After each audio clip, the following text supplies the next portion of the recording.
It is May 31st, 2019. This is the 28th year, 11th month, and 5th day of my not masturbating and using pornography, no PMO.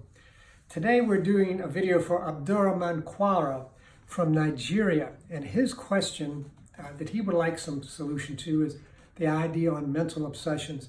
Let me talk a little bit about why we're doing these videos. In many countries throughout the world, there are 195 recognized countries. There are no face-to-face meetings. In many of the countries in the developing world, you can go to a meeting sometimes every day for an hour and sit with other men and talk about sex addiction, about PMO, and that sitting in a meeting gives you the power and strength through God and community to not act out. But in most countries, and in the developing countries, there are no meetings. So we're making these for you now.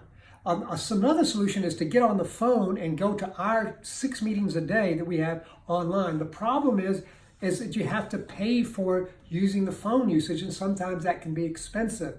And so we're doing a third solution. We're making free videos. So all you got to do is go to the site, NoFap Success, and you can hear the recovery you need. But you cannot do this by yourself. We believe that an addict by himself is in bad company. So that's the reason we're making these videos. So Abdurrahman wants to know about mental obsessions. Let's talk about an iceberg up in the South Pole and the North Pole. You only see 2% of it, this big thing of ice. But 98% of it is under the water. And that's why so many ships crash in the South and North Pole, because they don't see the 98% of the iceberg. This is the same thing true with sex addiction. If you look at the amount of time that you actually masturbate or use porn, let's say that you're using porn 10 minutes a day times, or let's say even 20 minutes a day, 7 days a week. That's only 140 minutes. That's about 2 hours. That's under 2% if you masturbated every day for 20 minutes. That's under 2% of your 168 hours that you live all your life. That means that 98% of your time is not spent physically masturbating, that compulsion. Compulsion means doing things physically, but it's the mental obsession. And mental obsession has 2 parts. One is thinking about it. Oh gosh, I wish I could get back to YouTube, or I wish I could get back to a porn site, or download pictures and look at those girls doing those things with those people. That's mental obsession. But what's tricky is sitting around and trying to not do that. I don't want to think about those images I saw. Oh, I don't want to think about that website. And it keeps coming back up in your head. Trying to not think about it is just as much mental obsession as thinking about it. So whether you're thinking about it or not thinking about it, it's still mental obsession. And that is 98% of the disease. So the question is, what do we do about it?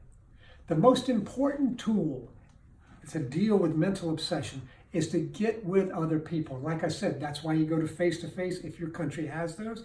That's why you go to online if you can afford it, if you can afford to get on, pay for the load, or pay for the monthly fees, or just go to these sites here and just watch the videos day after day after day. And just that keeps you with another human being. It's like, there was a very famous writer, European writer, and they said, why do we read books? And the answer was, so that we don't have to be alone. That's the reason the people in this generation are using live media, is so they don't have to be alone. But it's important to be with people who are in recovery. That's why we're making these videos. That's the first thing, is to be with people.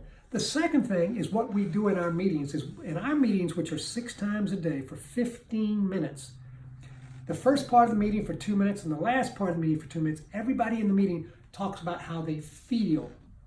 And the reason we do that is mental obsession, thinking about porn or trying to not think about porn, is to stop your feelings. You think that you're thinking, but you're not. You're obsessing, and that is mental illness. Mental illness. If you don't think it's mental illness, look at the general surgeon's report. And 20% of Americans are mentally ill because they have obsessions and compulsions like alcoholism, sex addiction. And so the way to get over that is to feel how we feel. Like right now, I'm feeling a little bit tired. My eyes feel a little burning, feeling a little bit nauseous, feeling a little bit numb, feeling a little bit fightsy. I'm feeling fierce. I'm feeling a desire to be physical. That's how I feel. And if I stay in touch with how I feel, and I learn how I feel, then I know how to love myself in a healthy, enlightened, self-interest sort of way, so that when those cravings come up, I know what to do to take care of myself. But I first have to feel how I feel, because what we believe is one of the functional reasons we act out is because we don't feel how we feel. So that's the solution. Be with other people, either online or face-to-face or just watching videos or reading some of the material that we hand out.